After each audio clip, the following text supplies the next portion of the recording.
Friends, welcome to my TET class. Friends, हम math में लगभग 3 टॉपिक कंप्लीट कर चुके हैं और इन तीनों टॉपिक से रिलेटेड आज हमारा अभ्यास कार्य होगा। जब हमने 2 टॉपिक कंप्लीट किए थे तो वहां पे हमारा एक अभ्यास हुआ था और आज जो करने वाले वो हमारा दूसरा सेट होगा मैथ का। तो आइए स्टार्ट करते हैं अपनी वीडियो। देखिए, यहाँ पे मैंने एक पहला प्रश्न जो लिया है, इस प्रश्न को मैं बहुत पहले भी डाल चुकी थी, बट मुझे वहां पे बहुत सारे कमेंट आए कि मैम ऊपर तो घटाने के लिए दिया है और आपने नीचे प्रश्न को सॉल्व करने के बाद जोड़ क्यों दिया। तो आइए इस प्रश्न को एक बार फिर से समझ लेते हैं। प्रश्न क्या है? वह छोटी से छोटी संख्या ज्ञात कीजिए जिससे 7 घटाने पे, उस संख्या में से 7 घटाने पर शेष बची संख्या 20, 28, 35 तथा 105 में से प्रत्येक से पूर्णतः विभक्त हो जाए। तो ऐसी कंडीशन में अगर यहाँ पे इसे छोड़ देते हैं एक पल के लिए, तो ये देखिए आपसे पूछा क्या गया है, आपसे पूछा गया है एलसीएम, यानी कि एक वो संख्या है जिससे हम 20, 28, 35 और 105 से उसे पूरी तरह से डिवाइड कर दे। तो एलसीएम, पहले आप इन संख्याओं का एलसीएम निकाल लीजिए, फिर क्या करना है वो हम देखेंगे। हम एलसीएम निकालते हैं 28, 35 और 105 का। देखिए, एलसीएम निकालने की जो कंडीशन होती है वो सबसे पहले छोटी संख्या लेनी होती है, लेकिन आप करते करते जब अभ्यस्त हो जाएंगे तो आप ये अंदाजा लगा सकते हैं कहाँ पे हम किन संख्याओं से सबसे पहले काटे कि वो संख्या हमारी तुरंत छोटी हो जाए, ताकि हमें सवाल आगे लगाने में आसानी हो। तो यहाँ पे 2 से काट दीजिए, 2 से काटेंगे तो यहाँ आ जाएगा 10, 28 को काटेंगे तो 14। जो संख्या नहीं कटेगी उसे वैसा का वैसा ही उतार देंगे। अब फिर यहाँ हम 2 से काटेंगे, 2 से काटेंगे तो देखिए आएगा हमारा यहाँ 5, यहाँ 7, यहाँ 35। जो नहीं कटेगा उसको वैसा का वैसा ही उतार देंगे। फिर देखिए आपका क्या आएगा, फिर इसे हम काटेंगे तो अब देखिए 2 से हमारी संख्या कोई नहीं कटती, इसलिए 3 से काटेंगे। 3 से कौन सी संख्या कट रही है?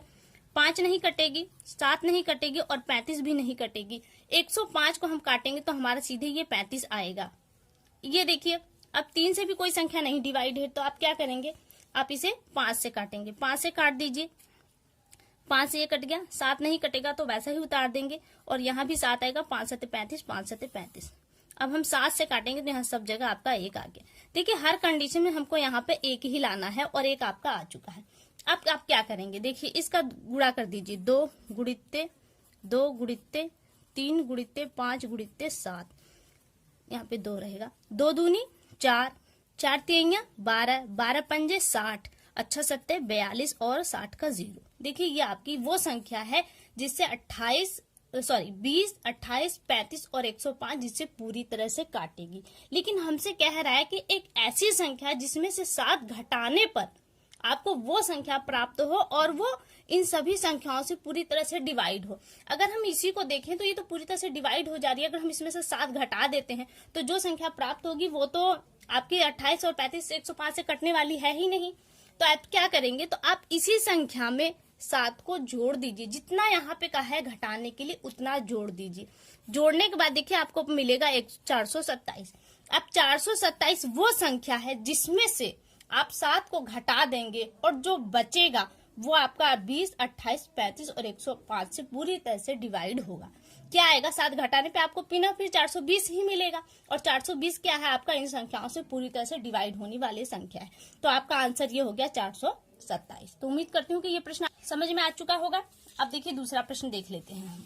11 से 20 तक की प्राकृतिक संख्याओं का योग क्या होगा? देखिए, जब संख्याएं 1 से स्टार्ट होती हैं तो उन्हें निकालने में इजी होता है, बट जब आपसे 20 से पूछा, क्योंकि 11 बीच का संख्या आ गया और 20 से क्या है आपका पूछा है 20 तक की संख्याओं का योग क्या होगा। तो ऐसे में आपको देखिए 2 तरीके से 2 प्रश्न लगाने होंगे। कैसे? पहले तो आपको 1 से लेकर 10 तक की संख्याओं का योग निकालना होगा और उसके बाद फिर आपको 1 से लेकर 20 तक की संख्याओं का योग निकालना होगा। तो क्या होगा, आप 1 से लेकर 20 तक की जो संख्याओं का योग है उसमें से आप क्या करेंगे, 1 से लेकर 10 तक की संख्याओं का योग को माइनस कर देंगे। जैसे देखिए हम सवाल लगाते हैं। पहले हम लगाएंगे 1 से लेकर 10 तक की संख्याओं का योग। सूत्र क्या है आपका, n ब्रैकेट में n + 1 बटे में 2। 10 तक की संख्याओं का लगाना है इसलिए हम 10 को ही यहाँ पे रहेंगे। n बराबर क्या होता है, अंतिम संख्या। हमको 10 का निकालना है इसलिए 10 हमारी अंतिम संख्या हो गई। 10 ब्रैकेट में 10 + 1 बटे में 2। इसको भी सॉल्व करेंगे तो आ जाएगा हमारा 10 गुणित्ते 11 बटे में 2। 2 पच्चे काट देंगे, 11 पचे 55। 1 से 10 तक की संख्याओं का योग कितना आया, 55। अब देखिए 1 से लेके 20 तक की संख्याओं का योग निकालिए। क्या करेंगे, सब कुछ वही है, फॉर्मूला वही रखने का। अब 20 से हम n बराबर हमारा 20 आ गया तो यहाँ पे 20 करेंगे, ब्रैकेट में 20 + 1 बटे में 2। कर देंगे तो कितना आएगा 20 गुणित 21 बटे में 2, काट देंगे तो क्या आएगा 10 आएगा, और फिर 21 दहा में 210, आपका कितना आया 210। अब देखिए पूछा तो हमसे 11 से 20 तक की, तो आप क्या करेंगे, आप जो आपका आया है 210 में से माइनस कर देंगे 55 को, तो आपका क्या आंसर आएगा, आपका आ जाएगा 155। यानी कि 11 से 20 तक जब आप संख्याओं का योग करेंगे तो आपको कितना मिलेगा 155, और ये हो गया आपका आंसर। देखिए इस तरह के सवाल में आपको दो तरह से प्रश्न लगाने होंगे, बस इतना ही फर्क है, अन्यथा ये भी प्रश्न आपका इजी है। अगला प्रश्न देखते हैं। अगला प्रश्न देखिए हमने यहाँ पे लिया है जो आपका यूपीटीटी में आया हुआ प्रश्न है।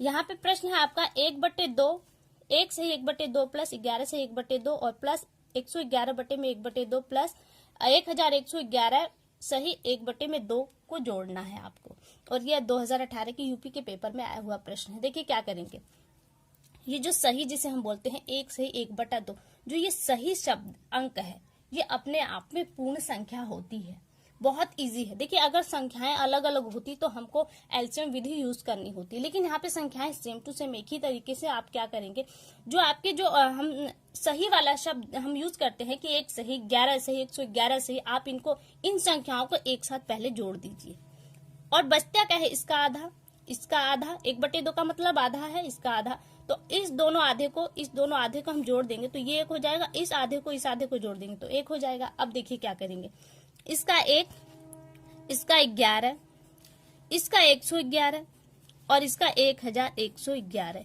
इतने को जोड़ दीजिए, कितना आया 4 3 2 1, ये आ गया, और ये दोनों आधा मिलकर 1 हुआ और ये दोनों आधा मिलकर 1 हुआ, यानी कि दोनों क्या हो गए 2, इसमें 2 और जोड़ दीजिए, कितना आ गया 1 2 3 और 6, ये आपका हो गया आंसर।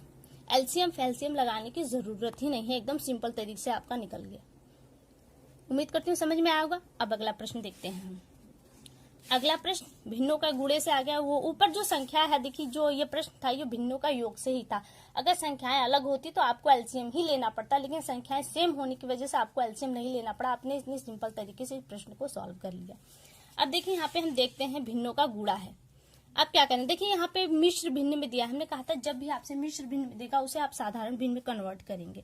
साधारण भिन्न में कन्वर्ट करेंगे तो क्या आएगा, 2 दूनी 4 1 5 बटे में 2 गुणित 3 त्रिके 9 1 10 10 बटे में 3 गुणित 4 चुके 16 1 17 बटे में 4, ये हो गया। अब देखिए 3 संख्याओं का गुणा है तो क्या करेंगे, ऊपर की संख्याओं का ऊपर गुणा हो जाता है और नीचे की संख्याओं का नीचे गुणा हो जाता है, ये इसका तरीका है। करेंगे 5 दहा में 50 और 50 का पहाड़ा पढ़ देंगे 17 में, देखिए कितना आता है, इसको हम पहाड़ा पढ़ेंगे तो 0 5 7 35 का 5 हाथ में गया 3 और 5 एकम 5 5 3 8 850 बटे में क्या आगा, 2 3 6 6 का 6 6 चौका 24, ये आपका आ गया 24, ये आपका आ गया आंसर। लेकिन आंसर यही नहीं होता, आप पहले इसे छोटा करेंगे। देखिए 24 2 से डिवाइडेड है, इसे काट दीजिए, काट देंगे तो आपका आ जाएगा 12, ऊपर काटेंगे तो आएगा 425। अब 425 देखिए 2 से डिवाइड नहीं होगा, ये आपका आ गया 425 बटे में 12, लेकिन ये आंसर नहीं, क्योंकि आपको सदैव आंसर इस रूप में नहीं लिखना होता। तो आप क्या करेंगे, इसे भाग देंगे। कैसे, 425 में 12 का भाग देंगे तो क्या आएगा आपका, 12 का 12 24 बांटेंगे 36 36, 12 में से 6 गया 6 5 12 पंजे 60, आ गया 5 शेष। अब इसे कैसे लिखेंगे, देखिए जो आपका पूर्ण संख्या 35 आपका पूर्ण संख्या है तो आपका 35 यहाँ रहेगा, 35 सही, शेष 5 है, 5 बटे में जिससे हम डिवाइड करते हुए आपका नीचे चला जाता है, ये आ गया, और ये क्या है आपका आंसर। भिन्नों का ये है गुणा। ठीक है फ्रेंड्स, उम्मीद करती हूँ ये भी आपको समझ में आया होगा। अब देखिए अगला प्रश्न हमने लिया है। अगला प्रश्न हमने लिया है, एक कमेंट आया था मुझे एलसीएम एचसीएफ पे कि मैम बड़ी संख्याएं लीजिए।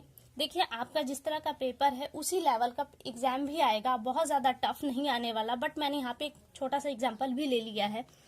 देखिए यहाँ पे आपको दिया है इसका एलसीएम और एफसीएफ निकालना है, सीधे सीधे बताया गया है।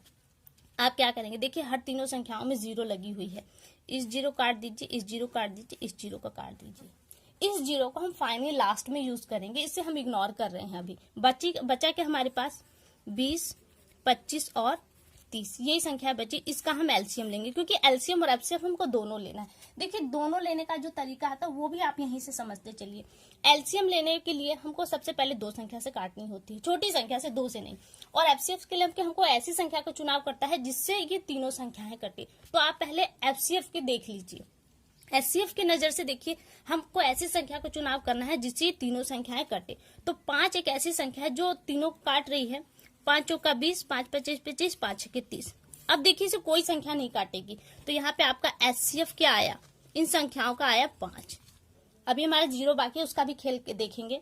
अब इसको आगे चलते हैं। अब देखिए इसे 2 से काट सकते हैं, काटेंगे तो यहाँ 2 5 3, फिर 2 से काटेंगे 1 5 3, फिर 5 से काटेंगे, फिर 3 से काटेंगे। 5 से पहले काट दीजिए, 3 से काट दीजिए, आपका यही आएगा। अब क्या करेंगे, इसका गुणा करेंगे। 5 2 2 5 3, इसका आपको गुणा करना है। देखिए 5 दूनी 10, 10 दूनी 20, 20 पंजे 100, 100 तिया 300। यानी कि आपका एलसीएम क्या आया, एलसीएम आपका आया 300। और एक 0 हमने यहीं पे हटा दिया था, और वो 0 अब हम यहाँ पे यूज करेंगे। वो 0 हम एलसीएम में भी लगाएंगे और एफसीएफ में भी लगाएंगे, दोनों में हमने लगा दिया। अब देखिए 200, 250 और 300 का एचसीएफ क्या आया, 50 आया, और एलसीएम क्या आया, 3000 आएगा। और यही इसका दोनों आंसर आपका हो गया। और देखिए अलग, यहाँ तो हमने ये संख्याएं ली हैं कि 0 को हमने हटा दिया। ऐसी भी संख्याएं आएंगी जो मैच न करती हो, तो ऐसी कंडीशन में आपको संख्याओं को काटना ही होगा। और मैं बता दूं कि टीटी के एग्जाम में इस तरह का क्वेश्चन नहीं आएगा। आगे देखिए प्रश्न को, आज का ये अंतिम प्रश्न है। यह 3 घंटियां क्रमशः 10, 12, 15 मिनट के अंतराल पर बजती हैं। वे 12 बजे एक साथ बजे, अब कितने बजे वो पुनः एक साथ बजेंगी। तो इस तरह के प्रश्न में भी आपको पहले एलसीएम ही लेना होगा। तो आप एलसीएम ले लीजिए। 10, 12 और 15 क्या है कि मिनट है, इसको भी ध्यान दीजिएगा। 3 घंटियां हैं, इसका एलसीएम लेते हैं। अब कितनी देर बाद वो बजेंगी। 2 से काटते हैं तो 5 6, नहीं जो कटती उसको हम वैसे ही उतार देते हैं। फिर 2 से काटेंगे 5 3 और 15। अब कंडीशन होती है कि हम उससे छोटी संख्या बड़ी संख्या ले, तो बड़ी संख्या आपकी 3 आएगी। 5 नहीं कटेगा, 3 कटेगा, और यहाँ पे 5 से काटेंगे तो यहाँ 1 1 1। देखिए क्या आया, 2 गुणित्ते 2 गुणित्ते 3 गुणित्ते 5, 2 दूनी 4, 4 तिया 12, 12 पंजे 60, आ गया 60। 60 क्या है, मिनट है। और 60 मिनट हम कभी नहीं बोलते, क्या कहते हैं, 1 घंटा बोलते हैं। 1 घंटा कह रहा है कि अगर वो घंटियां 12 बजे बजी हैं तो पुनः वह दोबारा कब एक साथ बजेंगी, तो वो 1 घंटे बाद बजेंगी। 12 में आप 1 जोड़ेंगे तो कितना आएगा, 12 के बाद आपका फिर 1 का टाइम देता है, क्योंकि 12 के बाद 13 का समय तो होता नहीं है। इसलिए आपकी जो घंटियां बजेंगी वो 1 बजे बजेंगी, 1 बजे वो पुनः बजेंगी। आपका आंसर हो गया 1 बजे। अगर 24 घंटे के समय दिया होगा तो वहां पे आपका आंसर 13 होगा, लेकिन 12 घंटे का समय दिया होगा तो आपका आंसर 1 होगा, क्योंकि 12 बजे के बाद वो 1 घंटे बाद पुनः बजेंगी। तो 12 बजे के बाद आपका 1 बजेगा, वो 1 बजे ये तीनों घंटियां क्रमशः एक साथ बजेंगी। तो फ्रेंड्स आज के लिए केवल इतना ही। वीडियो कैसी लगी एक बार कमेंट करके जरूर बताएं। अगली वीडियो में आपसे फिर मुलाकात होगी, तब तक के लिए नमस्कार।